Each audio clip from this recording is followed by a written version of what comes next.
혼자 늙는 사람은 불쌍한 걸까? 노인이 혼자 있으면 사람들은 불쌍하다, 외롭겠다라고 말한다.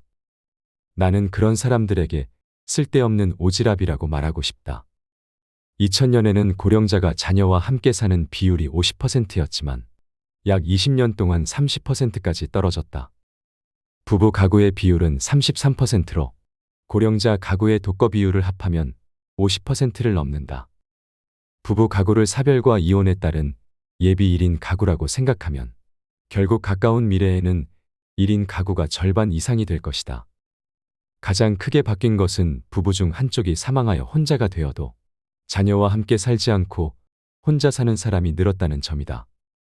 나는 부모를 혼자 둔다고 비난받은 자녀가 부모에게 같이 살자고 요청하는 것을 악마의 속삭임이라고 표현한다. 이제는 그런 악마의 속삭임을 입에 담는 자녀도 그것을 받아들이는 부모도 줄어들었다. 세대 간의 가구 분리가 완전히 자리를 잡았다. 왜냐고? 그래야 부모와 자녀 모두가 행복하다는 사실을 배웠기 때문이다. 그리고 그 이유 중 가장 큰 것은 고령자가 혼자 사는 것에 대한 편견이 사라져서다. 또 고령자 스스로도 혼자 사는 것이 의외로 괜찮다고 깨닫기 시작했기 때문이다. 사실 우리는 모두 인생에서 일시적인 시간 동안만 가족으로 함께 산다. 그 시기가 지나면 모두 다 똑같은 싱글이다. 결국에는 싱글로 돌아오게 되어 있다. 그러니 노후에는 혼자가 행복하다. 나이 들수록 혼자 지내는 사람이 편안한 이유는 무엇일까? 우리는 흔히 혼자 사는 노인을 독거노인이라 부르며 불쌍한 시선으로 바라본다. 그러고 그런 노인이 세상을 떠나면 고독사라는 이름을 붙이며 쓸쓸한 표정을 짓는다. 그런데 정말 그 노인은 고독하고 불행했을까? 일반적인 생각과 달리 1인 가구의 행복지수는 2인 가구의 그것보다 훨씬 높으며 자살률 역시 1인 가구보다 2인 가구가 더 높다고 한다. 집에서 혼자 죽기를 권하다의 작가 우에노 지즈코는 자녀가 없는 싱글의 경우 고민은 적고 자식들 눈치를 보지 않아도 되기 때문에 오히려 더 편안하게 여생을 보낼 수 있다고 주장한다. 또한 시설에서 죽는 것보다 살던 집에서 계속 지내다가 죽는 것이 가장 안락한 최후라 말한다. 어떻게 죽는 것이 가장 편안할까? 건강하게 살다 가장 편안하게 죽는 법을 깨닫는 시간이 되시길 바란다. 나이 들수록 혼자가 되어야 하는 이유 3가지. 사람은 누구나 외롭다. 심지어 누군가와 같이 있어도 외로운 경우가 있다. 젊어서 외로운 것도 걱정이지만 나이 들수록 외로움은 괴로움으로 다가온다. 그런데 신기하게도 남들과 활발히 교류하지 않고 혼자 있어도 행복해 보이는 사람들이 있다. 혼자 살아가지만 자신의 삶에 만족하는 사람들을 볼 수 있는데 도대체 무엇이 그들을 행복하고 편안하게 만들었는지 알아보자. 나이 들수록 혼자가 되어야 하는 이유 1번째. 주변 사람을 힘들게 한다. 대부분의 사람들은 혼자가 되는 것을 두려워한다. 그래서 자신의 외로움과 두려움을 채우기 위해 주변 사람에게 집착하고 의존하게 된다. 심지어 나를 갉아먹는 사람들에게조차 매달리는 경우도 있다. 이처럼 자신의 외로움과 두려움을 스스로 해결하지 않고 타인에게 지나치게 의존해 해결하려고 한다면 결국 자신과 타인 모두가 괴로워질 것이다. 상대방에게 휘둘리거나 이용당하기 쉬울 뿐만 아니라 지나친 집착으로 가족이나 친구를 괴롭게 만들 수도 있다. 혼자 시간을 보낼 줄 모르면 누군가의 사랑과 관심을 애걸복걸하게 된다. 작은 것에도 예민하게 반응하고 섭섭해하며 남이 챙겨주기를 끊임없이 기대하고 요구하게 된다. 혼자 밥 먹을 줄 몰라 누가 챙겨주기를 바라고 만날 때마다 신세한 탓만 한다면 주변 사람들과 가족들은 점점 지쳐갈 것이다. 이런 일이 반복되면 상대방과의 갈등은 커질 수밖에 없고 서로가 관계에 불편함을 느끼게 될 것이다. 결국 혼자가 되는 방법을 모르는 사람, 타인에게 지나치게 의존하는 사람 곁에는 아무도 남지 않게 된다. 외로움을 피하려다가 더 외롭고 괴로워지는 것이다. 영국 정신분석가 앤서니 스톤은 말했다.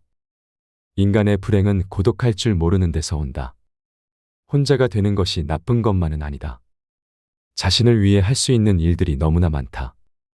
자신의 두려움을 타인에게 의존해 해결하지 말고 스스로 두려움을 극복해 삶을 발전시키고 행복해져야겠다. 나이 들수록 혼자가 되어야 하는 이유 두 번째. 좋은 인간관계를 유지하기 위해 필요하다. 좋은 인간관계를 유지할 수 있다. 역설적이게도 좋은 인간관계를 유지하기 위해 혼자만의 시간을 잘 보내는 것이 중요하다. 혼자가 되기를 두려워하고 피하려고만 하는 사람은 남들의 기준에 끌려다니거나 지나친 집착으로 자신과 타인을 힘들게 한다. 하지만 혼자 되기를 받아들이고 고독을 즐길 줄 아는 사람은 자신의 삶을 발전시키며 살아가게 된다.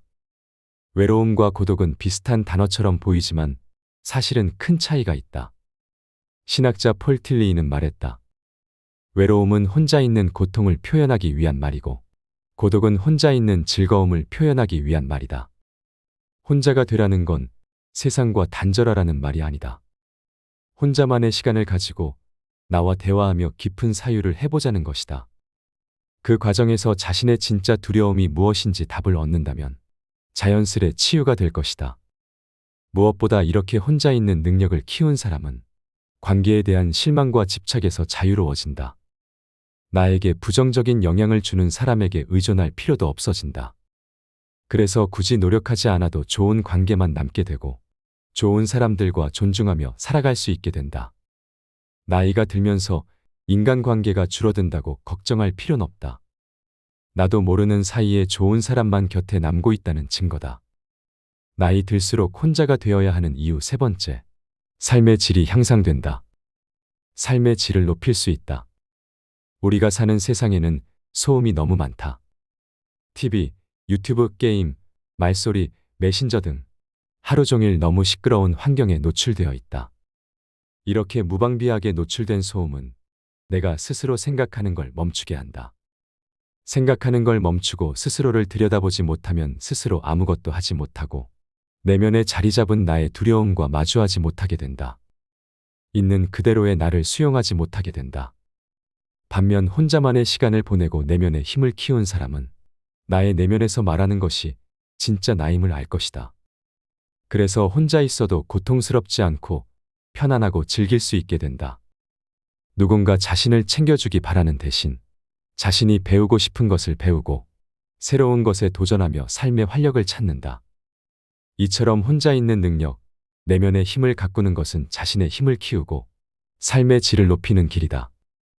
혼자는 외롭지도 불안하지도 않다. 외로움과 불안을 조사했다. 외로움과 불안 비율을 동거고령자와 독거고령자로 나눠 조사한 결과 외로움은 대부분 일시적인 감정으로 일정 시기가 지나면 익숙해진다. 따라서 싱글이 된 지 얼마 안 된 초보 싱글은 외로움을 느끼지만 처음부터 혼자라면 외로워하지 않는다. 나는 애초에 외동으로 자라서 전혀 외롭지도 불안하지도 않아요. 다른 사람들이 외롭다고 하면 잘 이해가 안 됐어요. 왜 외롭다고 하는지 모르겠어요. 당연한 말이지만 가장 외로운 사람은 마음이 통하지 않는 가족과 함께 사는 고령자다. 사실 고령자의 자살률은 예상과 달리 독거고령자보다 동거고령자 쪽이 더 높다. 외로움과 만족도의 상관관계를 보면 예상대로 외롭지 않은 사람의 만족도가 높다. 하지만 외롭든 외롭지 않든 동거고령자는 독거고령자보다 만족도가 낮다. 이를 충격적인 결과라고 했다. 사례를 들어보겠다. 가족이 많고 몸 상태도 좋아서 외로움과 불안 모두 전혀 없어요. 하지만 만족도는 아무리 높아도 60점 정도예요. 가족과 함께 살면 아무래도 나를 억누르고 가족을 먼저 생각해야 하니까요. 당연히 생활에 대한 만족도가 낮아질 수밖에요. 그래도 싱글 입장에서는 이러니 저러니 해도 자녀가 있으면 안심이 되잖아. 무슨 일이 생기면 달려와 줄 수 있으니까 라고 불평할 수 있다. 하지만 자녀가 있는 사람, 없는 사람, 가까이에 사는 사람, 멀리 사는 사람으로 나눠 만족도와 고민, 외로움, 불안을 비교했다. 그런데 세상에 자녀가 없는 싱글의 만족도가 가장 높은 데다가 고민은 적고 외로움과 불안도 더 낮았다. 자녀가 가까이에 사는 사람이 멀리 사는 사람보다 고민이 더 많았는데 역시 눈앞에 안 보이면 일단 잊고 살 수 있는 게 맞는 말 같다. 한편 자녀가 멀리 사는 사람이 가까이에 사는 사람보다 불안이 높은 것은 그럴 만하다. 처음부터 자녀 없이 살면 특별히 외롭다고 느끼지 않는다. 조사 결과를 정리하면 이렇게 말할 수 있다. 만족스러운 노후의 3가지 조건. 나는 그동안 살던 집에서 계속 살기. 돈 부자보다 사람 부자 되기. 타인에게 신세 지지 않고 자유롭게 살기. 이상 3가지를 추구하며 살았다. 시설에 들어가는 것은 권하지 않았다. 오히려 내가 결론 내린 요소들은 어떠한 고급 시설에도 존재하지 않는다라고 단언했다. 부유층 대상의 요양시설을 봐도 내가 전혀 부러워하지 않는 이유다. 노후에는 혼자가 최고다. 가족이 없는 노후는 비참하다는 고정관념을 뒤집고 싶다. 싱글 중에는 스스로 선택한 사람과 어쩔 수 없이 된 사람이라는 2 종류가 있다. 싱글의 삶을 살 마음가짐이 있느냐 없느냐에 따라 나뉜다고도 말할 수 있다. 스스로 선택한 싱글 생활에는 외로움도 불안도 없다. 높은 만족도와 적은 고민을 보여주는 관련 데이터는 이 사실을 뒷받침해줄 강력한 지원군이다. 그런데도 미디어에서는 여전히 혼자 사는 고령자를 마치 사회 문제처럼 묘사할 때가 많다. 몇 번이나 반복하지만 혼자 사는 것과 고립은 다르다. 동거 가족이 있다고 해서 반드시 안심할 수도 없다. 만약 함께 사는 가족이 학대나 방치를 한다면 훨씬 더 위험할 수도 있다. 케어 매니저가 알려준 처우 곤란 사례에는 가족과 동거 중이라 간병보험을 이용하지 못하거나 아예 집에 들어가지 못하는 경우가 나온다. 케어 매니저는 이럴 때면 따로 살면 좋을 텐데라고 한탄한다. 오히려 1인 가구면 돌봄을 위해 개입하는 게 훨씬 수월하기 때문이다.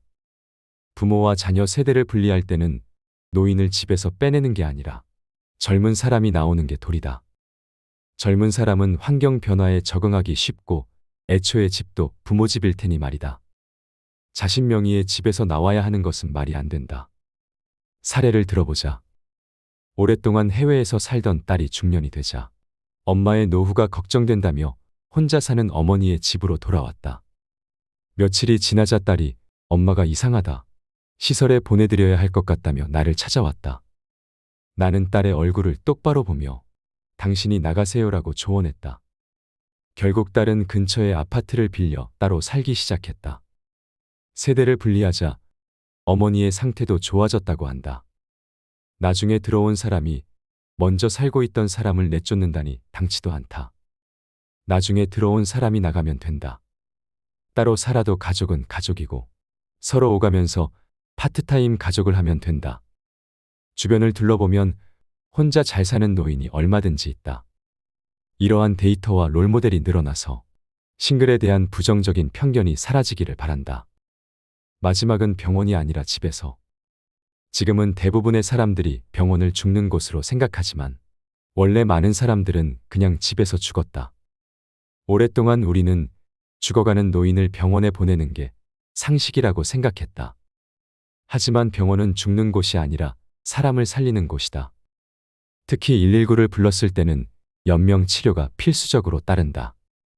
가장 이해하기 어려운 행동은 노인의 상태가 급변했을 때 또는 상황에 따라서는 이미 사망했는데도 119를 부를 때다. 이런 행동은 연명 치료나 심폐소생을 해달라는 부탁이나 마찬가지다. 그리고 나중에는 그럴 생각은 아니었다고 후회한다. 최근에야 비로소 이런 상식에 의문을 품기 시작했다. 젊은 사람이 감염병에 걸리거나 사고를 당하면 병원으로 달려가는 게 효과적이다. 하지만 죽음이 다가온 고령자에게는 무리한 연명 치료를 한들 소용이 없다. 마지막은 병원에 서라는 생각은 의료 혜택을 받기 어려웠던 과거의 사고방식이다. 임종 때 한 번이라도 좋으니 아버지를 진료받게 해주고 싶은 마음 말이다. 하지만 그런 시대는 이미 지나갔다. 병원에서 죽는 비율이 요즘 드디어 감소세로 접어들었다. 그 대신 재택사와 시설 간호가 점점 늘어나고 있다. 자택에서 서서히 다가오는 죽음을 맞이하는데 의료가 개입할 필요는 없다. 의료는 병을 고치는 게 목적이지 죽기 위한 게 아니다. 의료의 역할은 개입을 삼가고 사후에 사망진단서를 써주는 것이다. 나이가 들면서 찾아오는 죽음은 평온하게 서서히 진행된다. 의료진이나 간병인이 슬슬 때가 됐네요라고 하면 그 예측은 거의 맞다. 병원에서 30년 이상 응급 의료를 하고 있는 의사와 대담을 한 적이 있다. 그는 최근 응급 의료 현장의 급격한 변화로 119에 실려오는 고령자가 늘어났다고 한다. 이런 고령자는 며칠에서 몇 주간 연명 치료를 하면서 생명을 연장하는데 그는 이런 치료가 꼭 필요한지 확신이 서지 않는다고 했다. 섣부른 연명 치료 때문에 나중에 환자 가족에게 원망을 듣는 일도 있다고 했다. 노인의 상태가 위급해 보이면 반드시 119를 불러야 할까?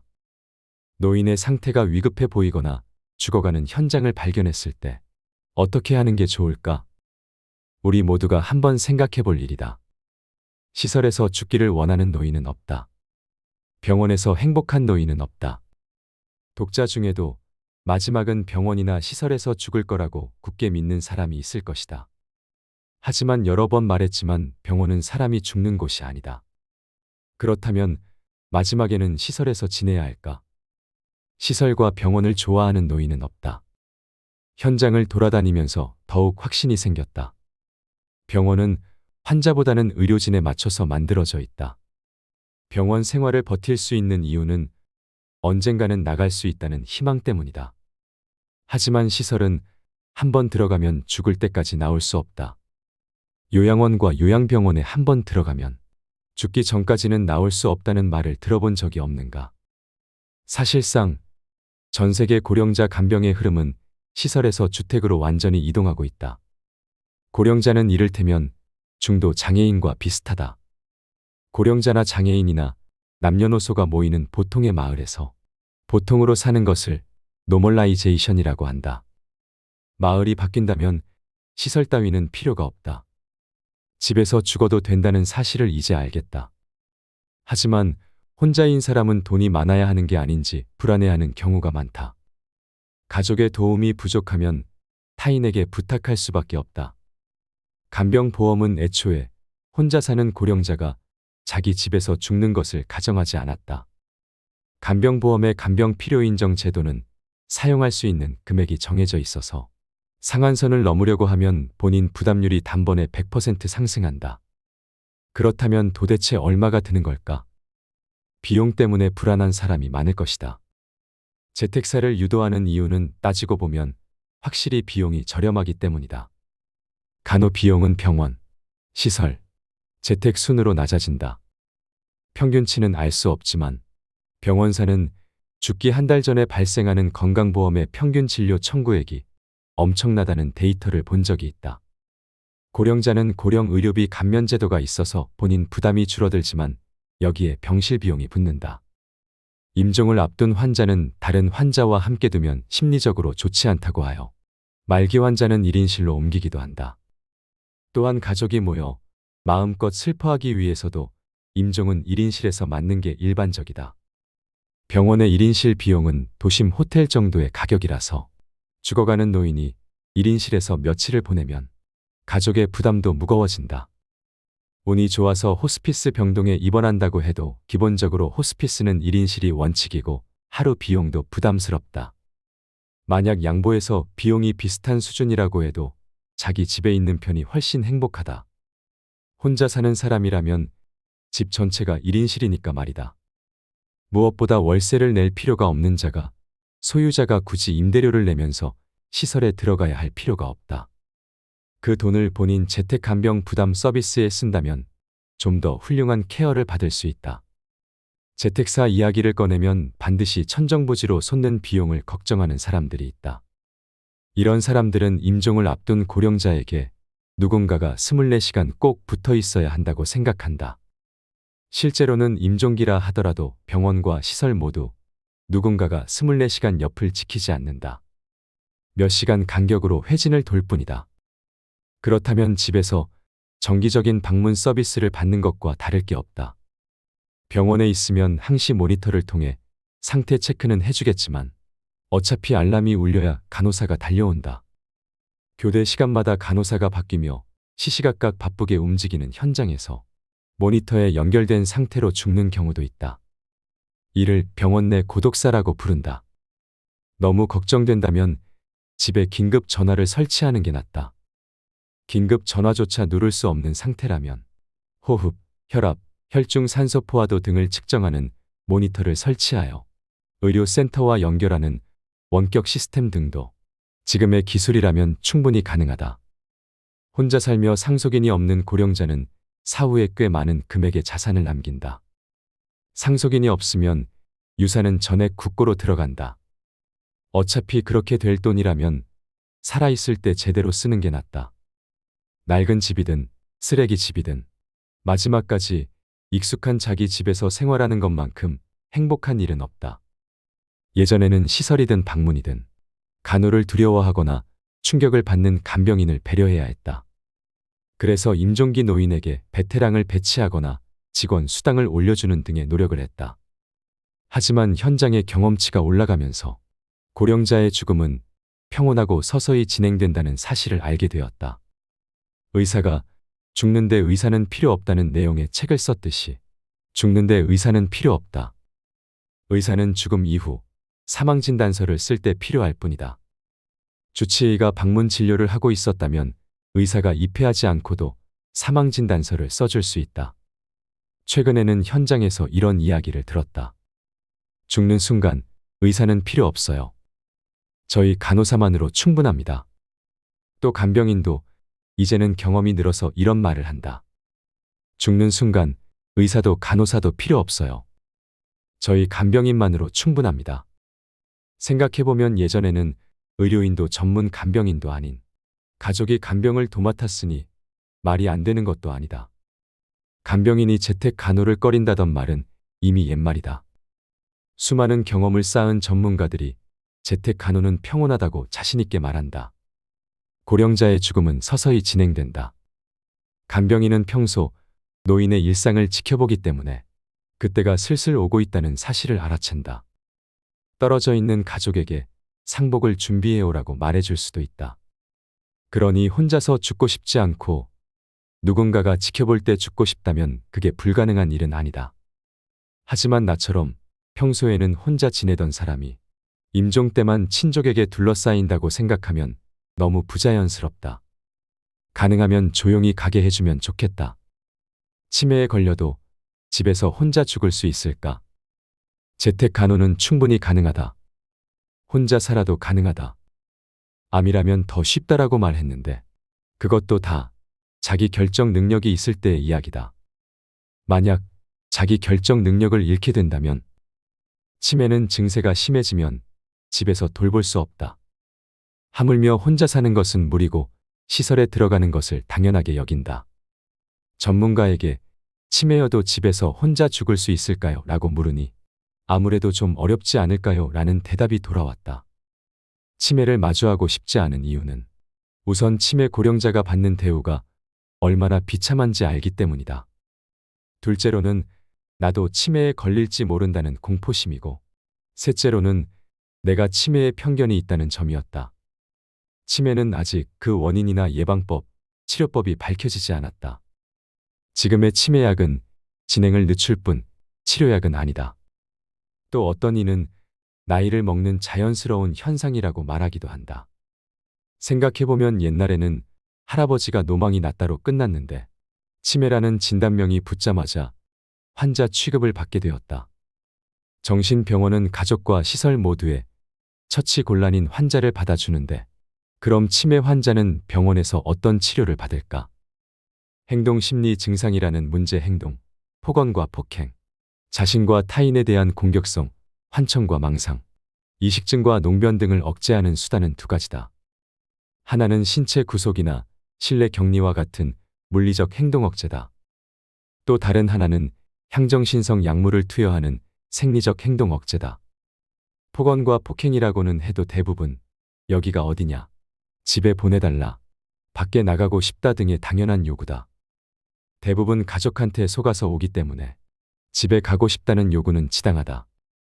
정신병원에서는 이러한 행동을 신체적 구속과 약물 투여로 억제한다. 환자는 확실히 얌전해지지만 반대로 생기는 잃는다. 정신병원이 아닌 고령자 시설에서도 치매 환자가 받는 처우는 매한가지다. 밖에 나가고 싶다는 환자를 자유롭게 외출하게 해주고 지칠 때까지 직원이 함께 다녀주는 시설은 미담이 될 정도로 희귀하다. 치매 환자라도 건강하다면 당연히 산책도 하고 싶을 것이다. 하지만 그런 일까지 하면 일손이 부족해서 버틸 수 없다는 것이 시설 측의 입장이다. 어느 고급 노인 시설에 갔더니 치매 환자가 복도를 왔다 갔다 하고 있었다. 그분이 거주하는 공간은 고층이었고 엘리베이터에는 암호가 필요해서 자유로운 출입이 불가능했다. 직원에게 물으니 산책하고 싶다고 하시길래 복도를 걸으시라고 했어요 라고 했다. 밖에는 밝은 햇볕이 내리쬐고 있었다. 개중에는 회로를 만들어 빙빙 돌 수 있도록 해둔 시설도 있다. 하지만 그 아무리 훌륭한 설계라고 해도 실내보다는 밖에 나가는 게 훨씬 기쁠 것이다. 치매에 걸리면 어쩔 수 없는 걸까? 나는 망연자실했다. 또 다른 하나는 약물 투여다.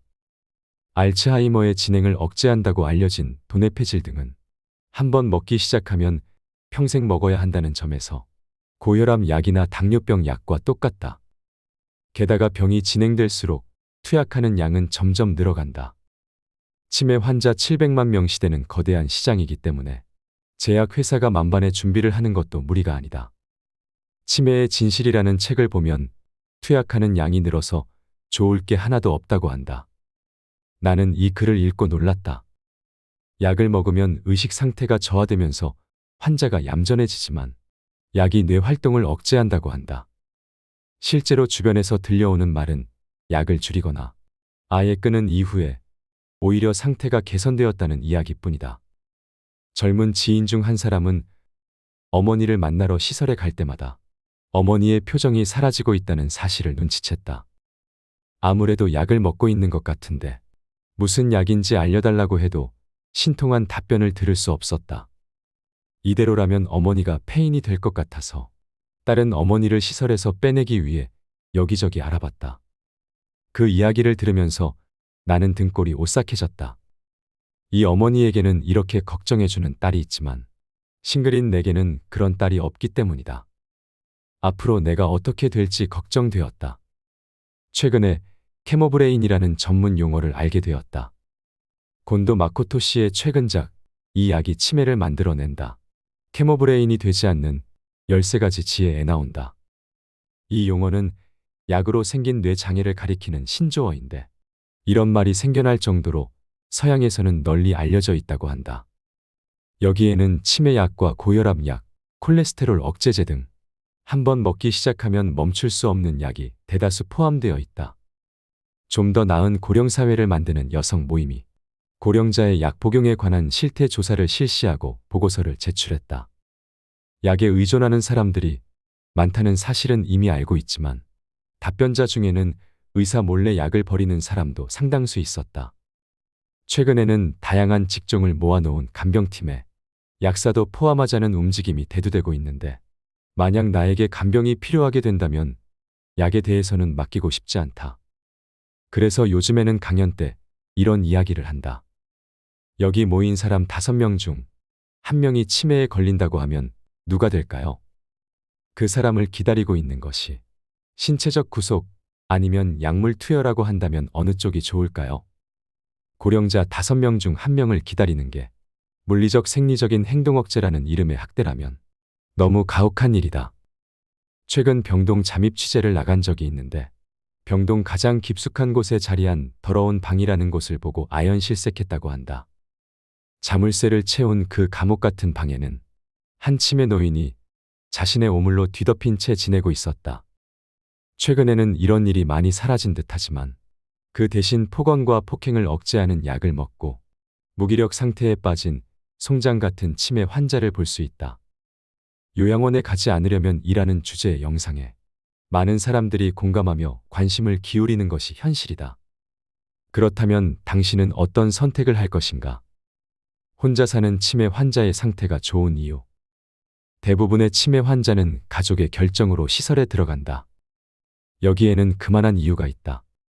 대부분 치매 증상으로 의사 결정 능력이 없기 때문이다. 속아서 끌려온 치매 고령자가 나가게 해달라. 집에 가고 싶다고 하는 것은 당연하며 이는 망상도 폭언도 아니다. 만약 혼자 사는 사람이었다면 어떨까?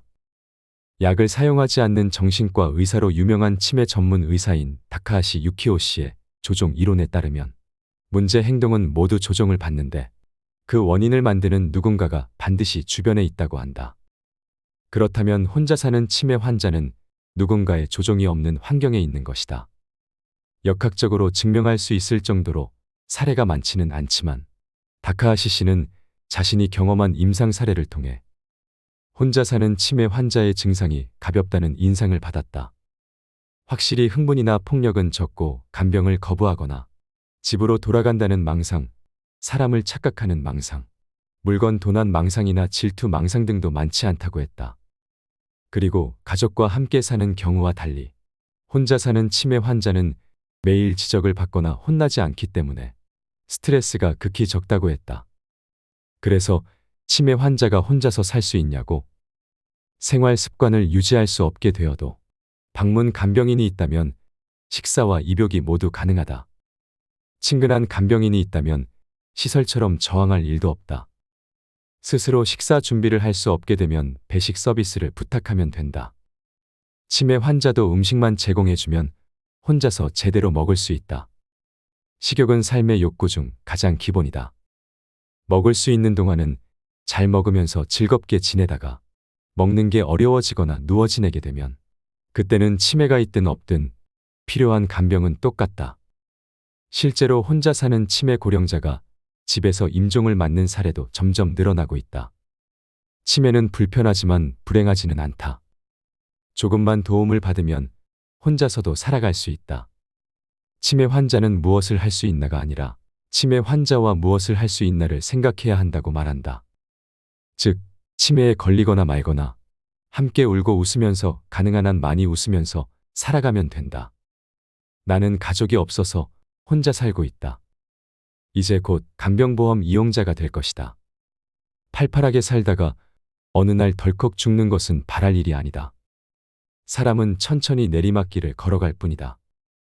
주변의 많은 노인들을 보면서 나는 그것을 깨달았다.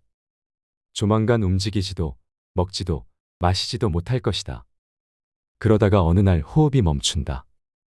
이를 임종이라고 부른다. 혼자 사는 내가 이대로 내리막길을 걸어가다가 어느 날 홀로 집에서 죽을 수는 없을까? 그동안 혼자 살아왔는데 임종이라고 해서 거의 만나지 않던 일가 친척이 전부 모이는 것도 이상하다.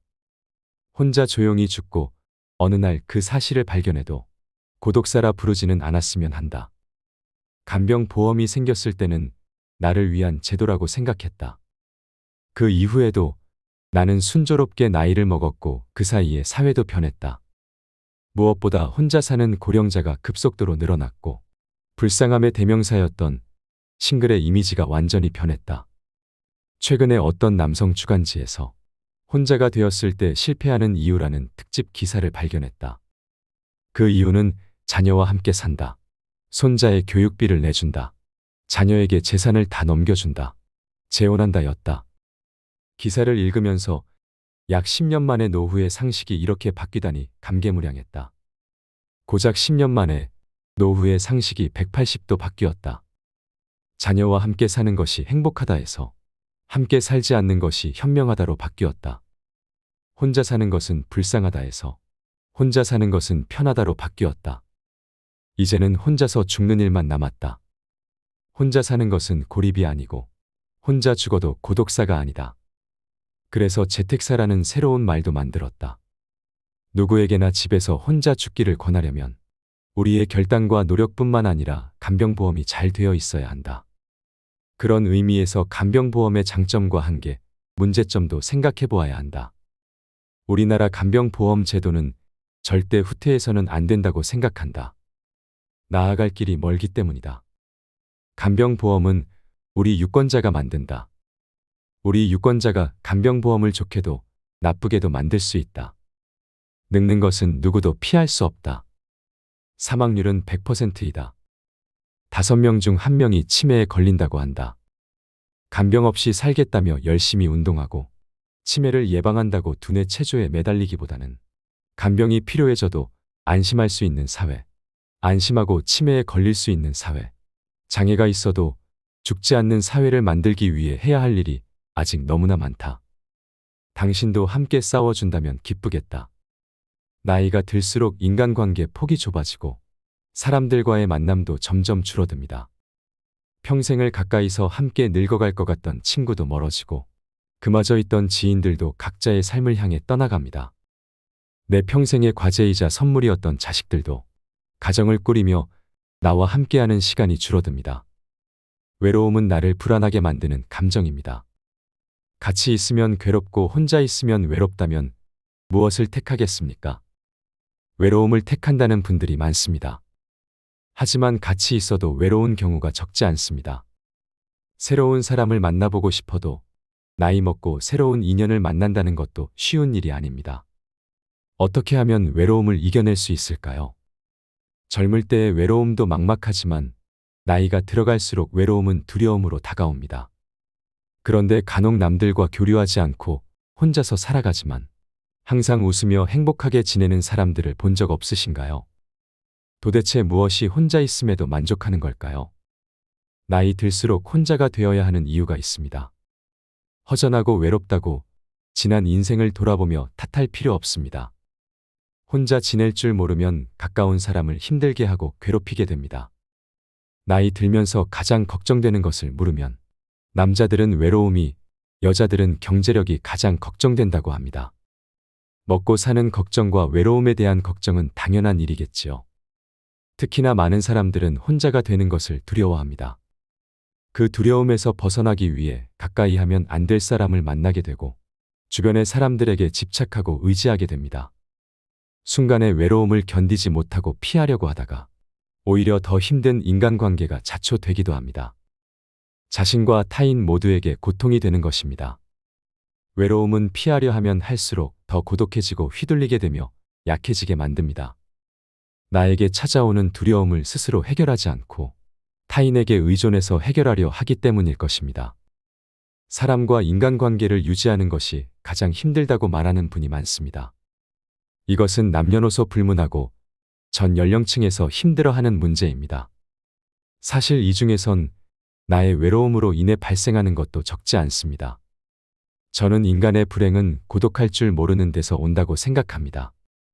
외로움을 견디지 못하고 관계에 휘둘리는 사람은 평생 다른 사람의 기준에 끌려다닐 뿐입니다. 이렇듯 외로움을 피하려고만 하는 사람은 마음속에 괴로움이 많아집니다. 작은 것도 서운해지고 사람에게 집착하게 되지요.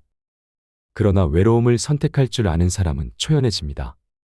오히려 인간관계에서 강한 모습을 드러냅니다. 다른 사람과 단절되는 것이 두렵고 그로 인해 힘듦을 느끼는 것을 외로움이라 정의한다면 고독은 외로움을 선택하는 것입니다. 외로움이란 혼자 있는 고통을 표현하는 말이고 고독은 혼자 있는 즐거움을 표현하는 말이라고 합니다. 외로움이 그 자체로 존재하는 것이라면 고독은 내가 선택할 때 존재하는 것입니다. 우리는 고독을 잃었기에 외로움에 몸부림치고 있는 것입니다.